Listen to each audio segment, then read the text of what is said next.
Hello प्यारे बच्चों, स्वागत है आप सभी का एक बार फिर से आपके अपने यूट्यूब चैनल आदर्श एजुकेशनल टॉनिक में, जहां आज हम आपसे बात करेंगे अपने सेशन 2024 और 25 से रिलेटेड हमारी केमिस्ट्री की क्लास, जो कि आज की क्लास आपकी होगी क्लास 11th के लिए। सब्जेक्ट हमारा है केमिस्ट्री और स्टार्ट करेंगे अपना आज का हम पहला टॉपिक। पहला टॉपिक आपका क्या है? तो जो आपका स्टार्टिंग होती है क्लास 11 की केमिस्ट्री से, पहले अगर देखा जाए तो ये तो पूरी तरह से स्टार्ट होगी आपके बेसिस के आधार पर, जो आपने अभी तक 9th और 10th में क्या किया है, स्टडी कर ली है उन चीज़ों की। तो वहीं से आपका ये स्टार्ट होता है। जैसे अगर देखा जाए तो स्टार्टिंग यहाँ जो कुछ भी होती है, तो हमने जब पढ़ी थी क्लास 9th में अपनी परिभाषाएं स्टार्टिंग से लेकर के पदार्थ के बारे में, वहाँ से पूरी जानकारी को कलेक्ट करते हुए फिर आपकी एक नई यहाँ से टॉपिक स्टार्ट होगी, जिसका नाम होगा मोल कॉन्सेप्ट, या हिंदी में बोलेंगे उसे मोल संकल्पना। तो पहली चीज़ तो यहाँ पर जो आपको स्टार्ट करना है आज केमिस्ट्री में, तो कुछ पुरानी बातों को याद करना है। जैसे कि जो चीज़ें हम स्टडी कर चुके हैं उसी को थोड़ा सा रिकॉल करना है। ये आपका आज का जो टॉपिक होगा वो टोटली रिलेटेड होगा आपके इंट्रोडक्शन से, मतलब क्या क्या चीज़ें हमको यहाँ पढ़नी है, देखनी है। उसके बाद नेक्स्ट में ले करके चलेंगे आपको सीधे हम मोल के ऊपर, जहाँ हमारा मोल से रिलेटेड जितने भी टाइप के क्वेश्चंस बनेंगे, या जैसे हम मोल को आसानी से निकाल सकते हैं, एवोगाद्रो संख्या क्या होती है, इन सभी चीज़ों के बारे में फिर एक एक करके टॉपिक में आगे की तरफ हम क्या करेंगे, बढ़ते रहेंगे। ठीक है, तो आइए स्टार्ट करते हैं अपनी आज की ये क्लास। तो जिस टॉपिक को हमको आज स्टार्ट करना है, वो आपका टॉपिक अगर इंग्लिश में देखा जाए तो उसका नाम है इंग्लिश में some basic concepts of chemistry. English में बोला जाता है इसे some basic concepts of chemistry.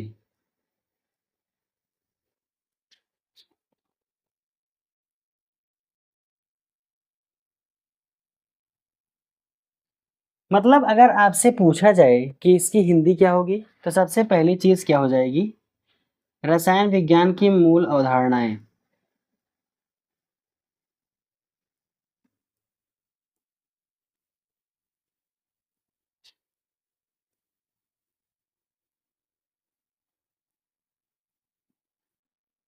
ठीक है, तो जो चीजें सिर्फ आज की हमारी काम लायक होंगी उसी का यूज करेंगे। बाकी जितने टॉपिक्स हमको मिलते जाएंगे हम आगे अपनी क्लासेस में क्या करेंगे उसको डिस्कस करते जाएंगे। तो सबसे पहली हेडिंग जो हमको डिस्कस करनी है यहाँ पर, साथ ही साथ नोट्स बनाते चलेंगे। तो सबसे पहला जो चीज आपका आएगा यहाँ से, उसका नाम है पदार्थ, जिसे हम लोग इंग्लिश में क्या बोलते हैं, मैटर्स। तो आखिर ये पदार्थ, या कह सकते हो कि ये मैटर होता क्या है, इस चीज के बारे में पहली तो आपको थोड़ी सी जानकारी होनी चाहिए। तो पदार्थ या हमारा मैटर क्या है, तो सबसे पहली चीज आपने इसको क्लास 9th में भी स्टडी की होगी, 10th में भी स्टडी की होगी, तो आपको इसके बारे में हो सकता हो पता हो। तो पहली चीज तो क्या होगा कि पदार्थ का मतलब हो जाएगा कोई भी एक ऐसी वस्तु या एक ऐसी चीज, या आप कह सकते हो कि इस समस्त ब्रह्मांड में पाए जाने वाली एक ऐसी वस्तु जिसका कुछ ना कुछ भार होगा और उसका कुछ ना कुछ क्या होगा, आयतन होगा। दोनों में क्या अंतर है? पहली चीज तो कुछ ना कुछ उसका भार होगा, भार मतलब उसका मास होगा। जैसे आप के पास ये मान लो मार्कर है हमारे पास, तो ये मार्कर भी हमारा क्या है, एक तरह का हम इसको पदार्थ कह सकते हैं। बहुत सारे छोटे छोटे कणों से मिलकर के बना है हमारा ये मार्कर पूरा का पूरा। और अगर इसको हम किसी जगह पर रख देंगे, फॉर एग्जाम्पल हमने इसको हाथ में रखा, तो कुछ ना कुछ इसका क्या है, यहाँ भार है। और जिस जगह हमने इसको प्लेस किया है, रखा है, तो ये उतने स्थान को ऑक्युपाई कर रहा है, मतलब उतने स्थान को ये घेर रहा है। तो दो ही टेंडेंसी होती है मैटर्स की, कि समस्त ब्रह्मांड में पाई जाने वाली वह वस्तु जिसका कुछ ना कुछ द्रव्यमान होगा, तथा वह कुछ ना कुछ आयतन भी अपने पास रखेगी, मतलब जहां रखोगे उतना स्थान घेरेगी, वही हमारा क्या हो जाएगा, पदार्थ। तो आइए इसकी डिफिनेशन को नोट डाउन करते हैं। तो पहली चीज आप लिखोगे समस्त ब्रह्मांड में पाई जाने वाली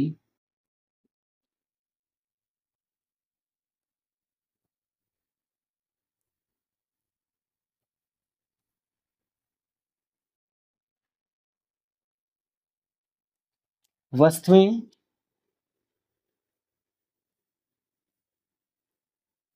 जिनका कुछ द्रव्यमान होता है, जिनका कुछ द्रव्यमान होता है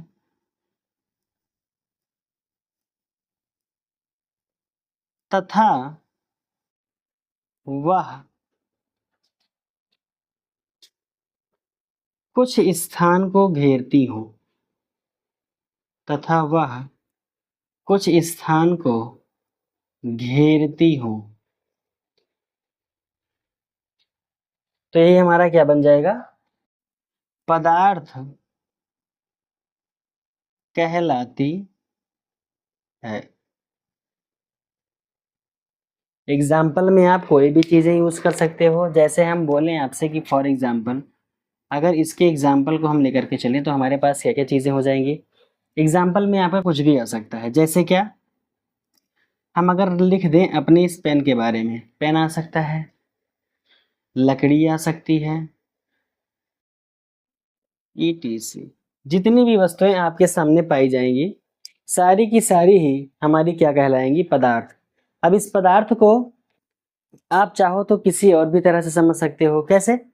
कि जैसे आपके इस पूरे यूनिवर्स में, इस पूरे ब्रह्मांड में जितनी भी चीजें बनी होंगी, चाहे वो छोटी से छोटी चीजें हों, चाहे बड़ी से बड़ी चीजें, सब की सब क्या कहलाएंगी बच्चा? आपकी पदार्थ कहलाएंगी। अब दूसरी चीज यहाँ पर जो पूछी जाएगी आपसे, यहाँ पर एक चीज हमको ये देखना है कि आखिर ये पदार्थ जो है हमारा, ये मैटर जो है हमारा, इस पदार्थ को हम किस तरह से वर्गीकृत कर सकते हैं, किस तरह से इसको हम डिवाइड कर सकते हैं, या कितने भागों में इसको हम बांट सकते हैं। तो इतना नोट डाउन करने के बाद में हम लोग क्या लिखेंगे? पदार्थ की अवस्था के बारे में, मतलब जो पदार्थ के मुख्य प्रकार हैं आपको वो बताने हम चल रहे हैं। आपने इसके पहले भी इसके बारे में स्टडी की होगी। तो आइए नेक्स्ट हेडिंग को करते हैं इसके आगे। जो हमारी नेक्स्ट हेडिंग होगी वो हो जाएगी हमारी पदार्थ की भौतिक अवस्था, फिजिकल स्टेट ऑफ मैटर। पदार्थ की भौतिक अवस्था,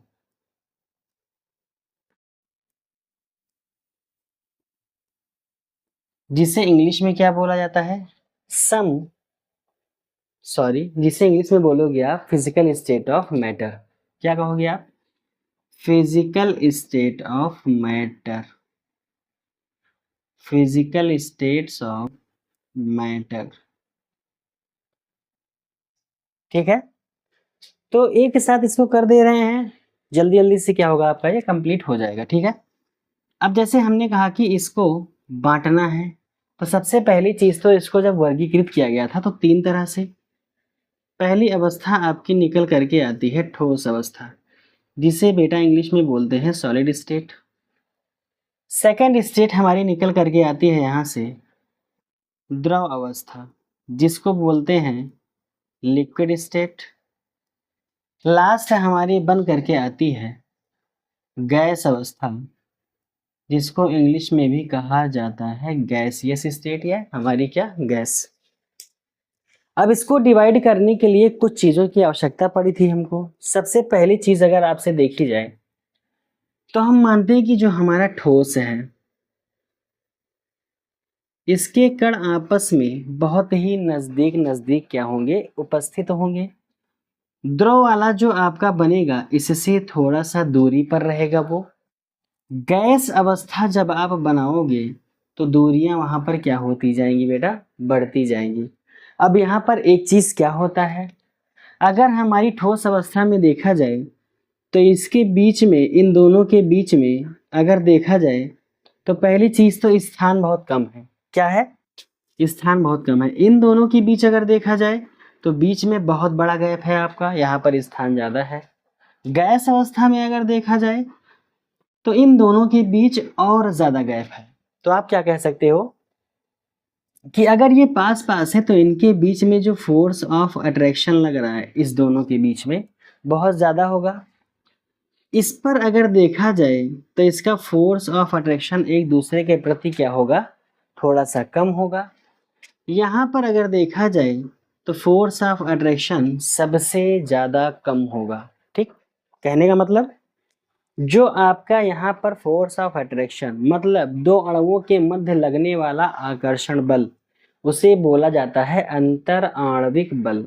यहाँ पर सबसे कम होगा, यहाँ पर सबसे ज़्यादा होगा, यहाँ पर ठोस की अपेक्षा थोड़ा सा कम होगा, गैस में आपका अंतर आणविक बल सबसे कम होगा। तो पहली डिफिनीशन ही हम लोग बना के चलते हैं यहाँ से, क्या कि अगर पहली चीज देखा जाए तो यहाँ पर पहला आएगा अंतर आणविक बल, इंटरमॉलिक्यूलर फोर्स। ठीक, दूसरा हम अगर लेकर के चले तो दोनों के बीच में स्थान देखा जाता है, अंतर आणविक स्थान। तीसरी चीज अगर हम लेकर के चले तो इसको आकार को लेकर के पूछ सकते हैं, मतलब इसमें आकार कैसा होगा। चौथी चीज अगर हम लेकर के चले तो इसका आयतन। बस बच्चा ये चार चीजें आप ध्यान रखोगे, आपको आसानी यहाँ पर हो जाएगी थोड़ी सी। सबसे पहली चीज हमने क्या कहा, अंतर आणविक बल। दो अणुओं के मध्य लगने वाला जो बल होता है उसे बोला जाता है अंतर आणविक बल। क्या कहा हमने, दो अणुओं के मध्य लगने वाला बल, एक दूसरे को आकर्षित करने वाला बल कहलाता है अंतर आणविक बल। तो यहाँ पर क्या होगा, कह सकते हो आप सबसे अधिक। अंतर आणविक बल अगर यहाँ देखा जाए तो कैसा होगा बेटा, सबसे अधिक। द्रव स्टेट में आओ आप, तो जैसे ही द्रव में पहुंचोगे आप तो इनके बीच की दूरी क्या हुई, बढ़ गई। जब दूरी बढ़ी तो इनके बीच लगने वाला अट्रैक्शन फोर्स यानी आकर्षण बल क्या हो जाएगा बेटा, थोड़ा सा कम हो जाएगा। किससे कम हो जाएगा, ठोस से। तो यहाँ आपका जो आंसर निकलेगा उसे आप कहोगे ठोस से कम। तीसरी चीज, गैस अवस्था में आओ सीधे आप। गैस अवस्था में जब आप आओगे तो इसके बीच का स्थान और ज़्यादा बढ़ गया है, ये और ज़्यादा दूरी पर हो गए हैं, और जितनी ज़्यादा दूरी इनके बीच हो जाएगी उतना ही कम आकर्षण बल रहेगा। तो यहाँ का आकर्षण बल जो होगा दो अणुओं के मध्य वो क्या हो जाएगा, सबसे कम। ठीक है, दूसरी अवस्था में आते हैं। तो दूसरा क्वेश्चन यहाँ पर एक चीज क्या बनेगा आपसे, अंतर आणविक स्थान। जिस प्रकार से दो अणुओं को आकर्षित करने वाला बल अंतर आणविक बल कहलाता है, उसी प्रकार से इन दोनों के बीच की जो परस्पर दूरियां होंगी उसे कहा जाएगा अंतर आणविक स्थान। ध्यान रखोगे आप इस चीज का। क्या कहा हमने कि इन दोनों अणुओं के मध्य जो दूरियां होंगी तो यहाँ पर क्या कहलाएंगे, वो अंतर आणविक स्थान। तो यहाँ पे देखो आप तो दूरी बहुत कम है, तो इसका मतलब अंतर आणविक स्थान क्या हो जाएगा यहाँ, सबसे कम।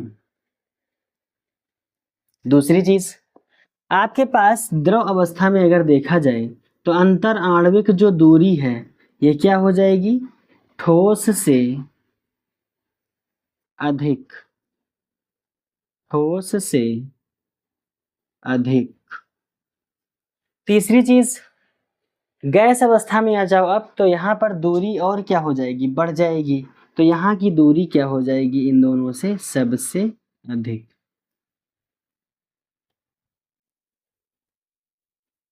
ठीक है, इतनी बातें क्लियर हुई आपको।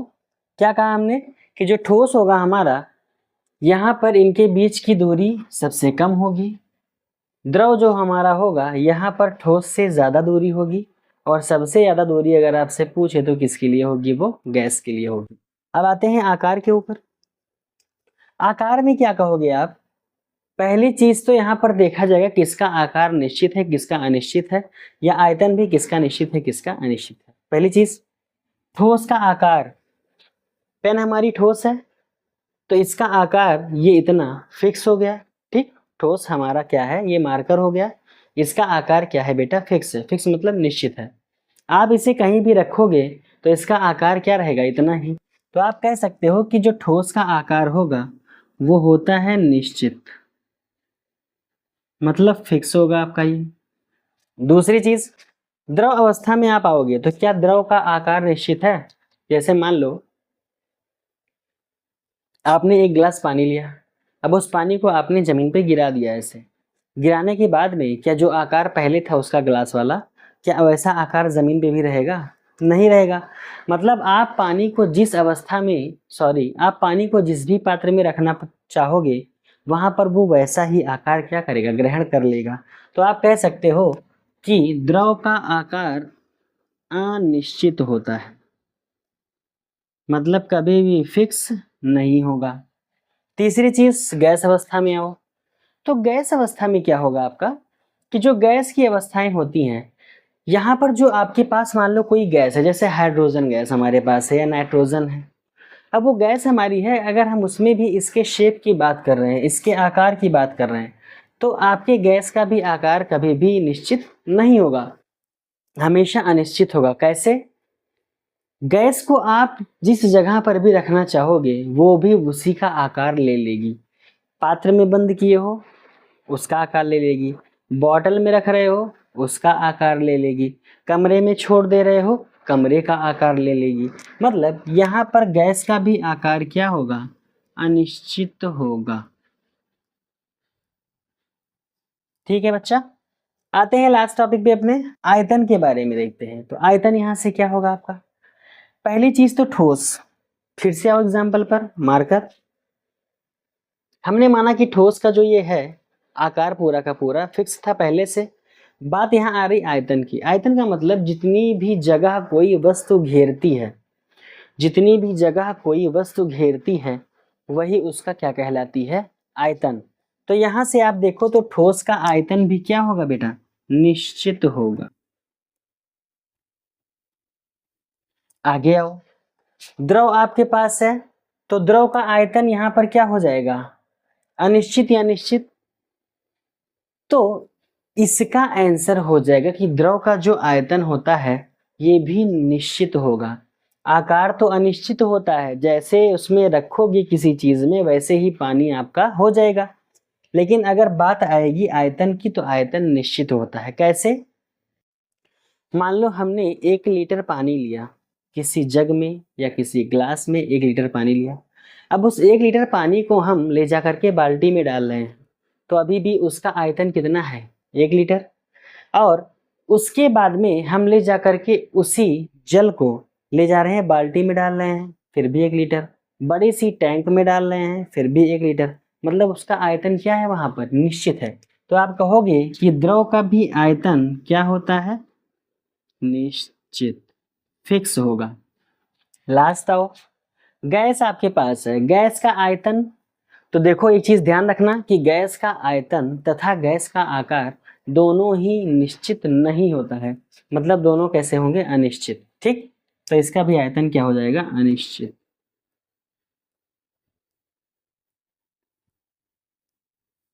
अनिश्चित कैसे होगा, जैसे मान लो हमारे पास कोई गैस है, गैस को लेकर के हम 5 ml का मान लो गैस है, तो गैस को हम अगर कहीं रख रहे हैं तो ऐसा तो है नहीं कि उतना ही स्थान घेरेगा या उतना ही रहेगा। इसको तो आप जितना भी छोड़ते जाओगे उतनी ज़्यादा ये विस्तृत होती जाएगी, फैलती जाएगी। तो इसीलिए ना इसका आकार निश्चित होगा ना ही आयतन निश्चित होगा। अंतर आणविक दूरी सबसे ज़्यादा होगी और अट्रैक्शन फोर्स यानी आकर्षण बल सबसे कम होगा। दूसरा, ठोस में अगर देखा जाए ठोस की तुलना में तो द्रव का आकर्षण बल ठोस से कम होगा परंतु गैस से ज़्यादा होगा। अंतर आणविक दूरी ठोस से ज्यादा होगी, गैस से कम होगी। दोनों देखो, दोनों तरफ इसका जो आकार होगा पानी का वो अनिश्चित होता है, जैसे पाओ ऐसे फेंक दो फैलता हुआ चला जाएगा। आयतन इसका निश्चित होगा आपका। ठीक, ठोस में आओ तो अंतर आणविक बल सबसे अधिक होगा। किससे अधिक होगा, द्रव से और गैस से। अंतर आणविक स्थान, इसके बीच में जगह सबसे कम है। किससे कम है, ठोस से और द्रव से और गैस से। आकार इसका निश्चित होगा, जहां भी रखोगे उतना ही आकार घेरेगी। आयतन जहां रखोगे उतना ही इसका आयतन होगा, यानी उतना स्थानीय क्या करेगी, अकुपाई करेगी, घेरेगी। तो इतनी बातें क्लियर। हमने क्या पढ़ा अभी तक, पदार्थ।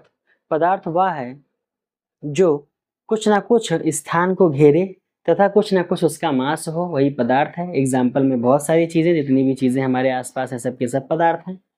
हमने कहा पदार्थ की 3 अवस्थाएं कौन कौन सी, ठोस, द्रव और गैस, और हमने इसके बारे में क्या किया बेटा, थोड़ा सा डिस्कस किया। अब बढ़ते हैं इसके आगे और देखते हैं कि अगर हम पदार्थों का वर्गीकरण और किसी आधार पर करें, रासायनिक आधार पर करें, ये किस आधार पे था, भौतिक आधार पर, अब आइए देखते हैं रासायनिक आधार पर। ठीक है, तो बच्चों अब आइए डिस्कस करते हैं अपनी आज की अगली हेडिंग, जिसके बारे में हमें क्या देखना है कि पदार्थ को अगर हम रासायनिक विधि के आधार पर बांटना चाहें तो कैसा बनेगा पदार्थ।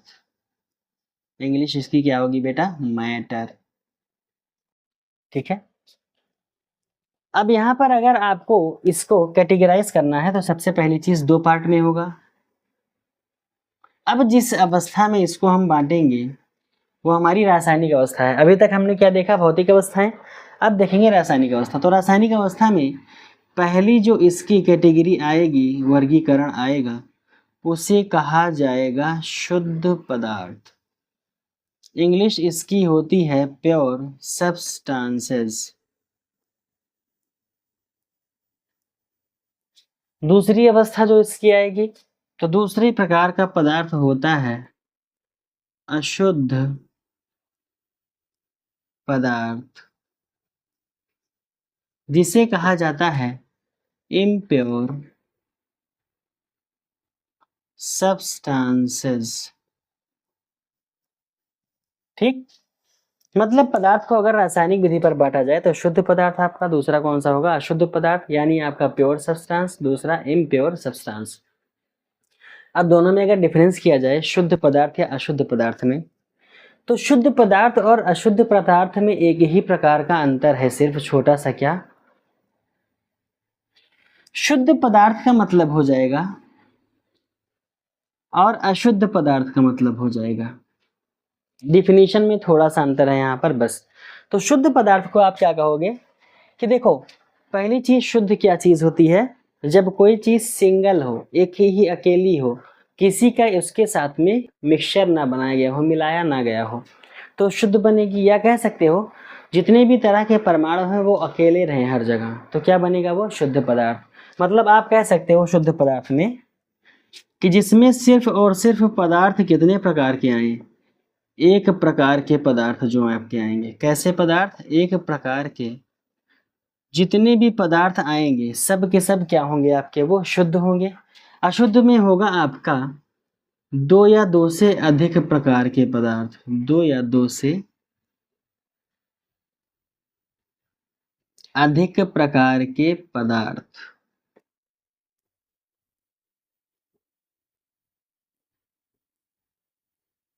ठीक है, क्या कहा हमने कि 2 तरह के पदार्थ। शुद्ध मतलब होगा एक ही प्रकार के पदार्थ। जैसे मान लो हमारे पास पानी लिया गया हो, जल, तो जल अगर किसी पात्र में रखा है तो वो अगर सिंगल है, सिर्फ जल ही जल है। ठीक, अभी अणुओं के ऊपर मत जाइएगा कि आपकी संरचना सूत्र क्या है, क्या इस सब पे ध्यान मत दीजिए। अभी सिर्फ इतनी ध्यान दीजिए परिभाषा के लिए कि जल अगर मान लो किसी पात्र में रखा है, उसमें कोई भी चीज अलग से नहीं मिलाया गया है, तो आपका वो शुद्ध कहलाएगा। किसी जगह पर आपका कोई एक अणु रखा हो, सॉरी कोई एक परमाणु रखा हो, तो वो भी हमारा क्या बनेगा, शुद्ध पदार्थ। अब कहने को तो शुद्ध आपका अणु भी हो सकता है, लेकिन उसकी परिभाषा क्या है कि एक ही प्रकार का वो पदार्थ रहे, कोई भी दूसरे टाइप का जो सब्सटेंस होगा उसमें ऐड ना किया गया हो। अशुद्ध में क्या है कि जितने भी आप पाते जाओ, मिलाते जाओ, पाते जाओ, मिलाते जाओ, चाहे वो एक जैसा दिखाई दे रहा हो, चाहे वो एक जैसा दिखाई ना दे रहा हो। अब यहाँ से जब इसको थोड़ा सा आगे बांटा गया, थोड़ा सा आगे डिफ्रेंशिएट किया गया, तो यही शुद्ध पदार्थ हमारे बन करके आए 2 प्रकार के। कौन कौन से बच्चा, पहला निकल करके यहाँ से आता है तत्व, जिसे बोला जाता है एलिमेंट्स। सेकंड यहाँ से निकल करके आता है यौगिक, जिसे बोला जाता है कंपाउंड। अशुद्ध पदार्थ की बात करें तो यहाँ जब भी कोई चीज आप पढ़ोगे तो हमेशा आपका आएगा मिश्रण, और मिश्रण को हम लोग बोलते हैं मिक्सचर इंग्लिश में। ठीक, क्या बोलोगे आप? मिक्सचर। दोनों में डिफरेंस किस चीज का है? तत्व की अगर कोई बात करे तो तत्व का मतलब हो जाएगा एक ही प्रकार का, एक ही प्रकार का परमाणु। अब आपको परमाणु की डेफिनेशन भी पता होनी चाहिए साथ साथ। परमाणु का मतलब होता है कि वह छोटे से छोटा एक पदार्थ या वह छोटे से छोटा एक कण जिसको कभी भी एक से ज्यादा यानी कह सकते हो दो या दो से अधिक हिस्सों में बांटा ना जा सके, जिसको आप दो या दो से अधिक पार्ट में डिवाइड ना कर सको, तो वही आपका क्या कहलाएगा बेटा? परमाणु कहलाएगा। अब यहाँ पर जो आपका तत्व की डेफिनेशन लिखनी है, यहाँ हमने लिखा एक ही प्रकार के परमाणु। एक ही प्रकार के परमाणु का मतलब क्या होगा? अगर एग्जाम्पल देखा जाए तो इसके एग्जाम्पल में आपका आ जाएगा हाइड्रोजन सिंगल है, शुद्ध होगा, तत्व है, एक ही प्रकार का परमाणु है। ऑक्सीजन होगा, ये भी क्या है? तत्व है। H2O2 CNA,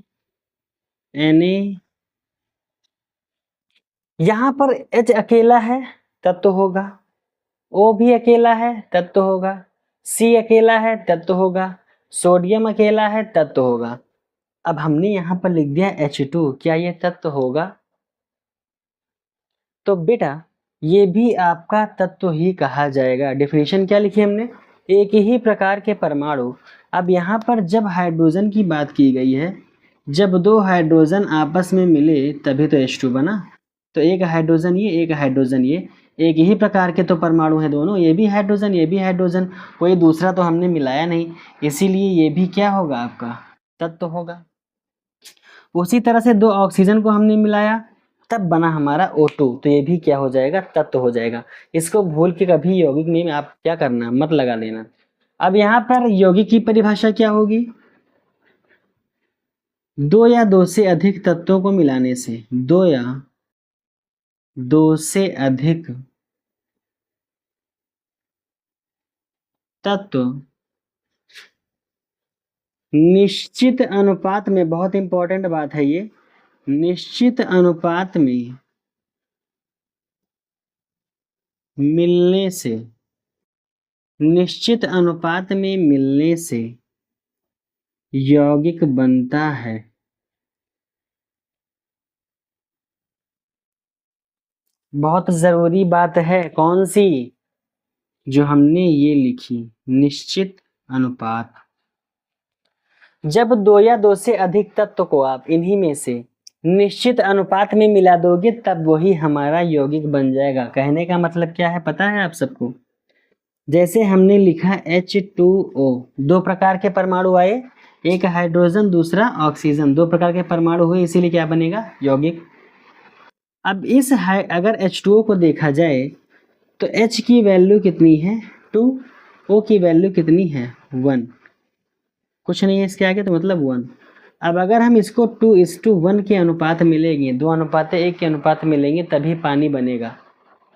ज़्यादा अनुपात चेंज होगा तो यौगिक भी क्या हो जाएगा? चेंज हो जाएगा। इसी तरह से आप देखो तो अगर हम दूसरा एग्जाम्पल लेकर के चलें, अमोनिया। अमोनिया का सूत्र होता है बेटा NH3। अब यहाँ पर N कितना लिया गया है? 1, H कितना लिया गया है? 3, तो 1:3 के अनुपात में लोगे आप तब हमारा क्या बनेगा? अमोनिया। तो ये सारे आप एग्जाम्पल ऐसे आसानी से बना सकते हो। अगर यहाँ थोड़ा सा भी अनुपात चेंज होगा आपका, तो अनुपात चेंज होने के साथ में इस पूरे यौगिक की भी जो गुण होंगे, जो कैरेक्टर होंगे, वो भी क्या होंगे बेटा? बदल जाएंगे। अब आते हैं दूसरे पर, मिश्रण। तो मिश्रण का मतलब होगा कि दो पदार्थों को आप आपस में मिला दो, उसका अनुपात निश्चित हो चाहे ना हो। ठीक, निश्चित अनुपात हो तो यौगिक बन जाएगा, अनिश्चित अनुपात हो तो क्या बनेगा? मिश्रण। तो आप कह सकते हो दो पदार्थों का अनिश्चित अनुपात, दो पदार्थों का अनिश्चित अनुपात, दो पदार्थों का अनिश्चित अनुपात। ठीक, मतलब आपके पास दो पदार्थ होंगे और उनका अनुपात निश्चित नहीं होगा, वही हमारे कहलाएंगे कौन से? मिश्रण। मतलब दो पदार्थों का अनिश्चित अनुपात, जैसे पाओ वैसे उल्टा सीधा मिला दो, ठीक। तो ये आपका बन जाएगा क्या? मिश्रण।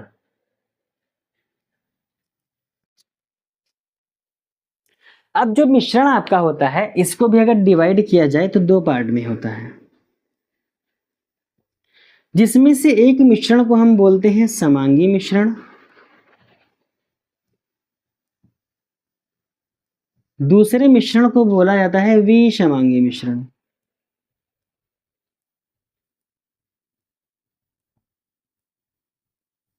इसको बोला जाता है होमोजीनस,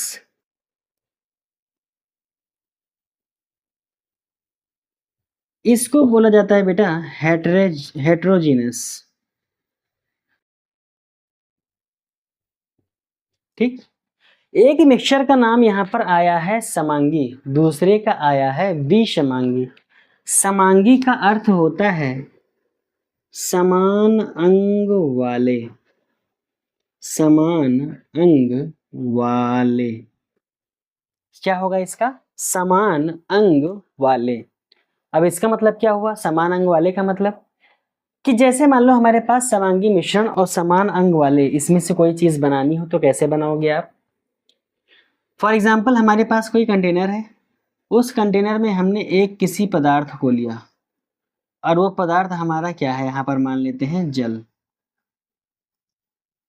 इसी जल में हमने थोड़ा सा ऐड किया चीनी।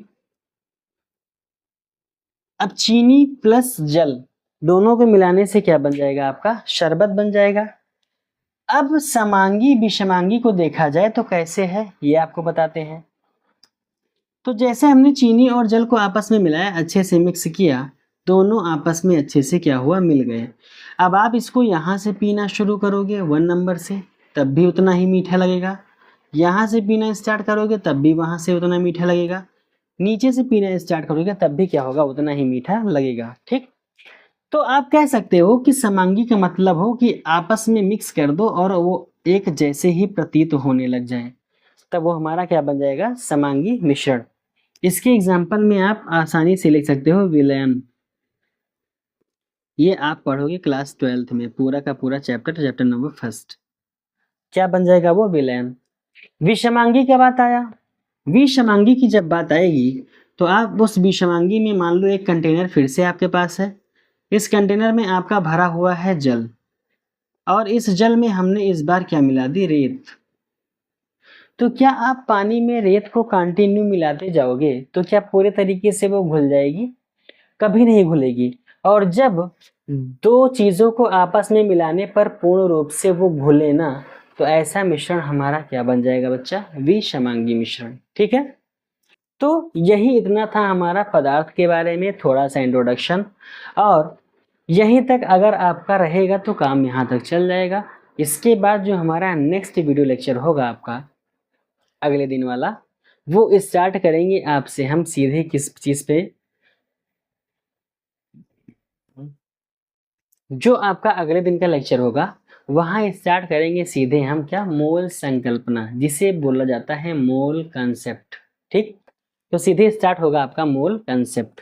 तो इस चीज़ का ध्यान रखना कि इतनी बातें थी आपकी थोड़ी सी इंट्रोडक्शन, जो हमने पुरानी बातें पढ़ रखी है वो चीज़ें, और इसके बाद अब स्टार्ट करेंगे मोल कंसेप्ट।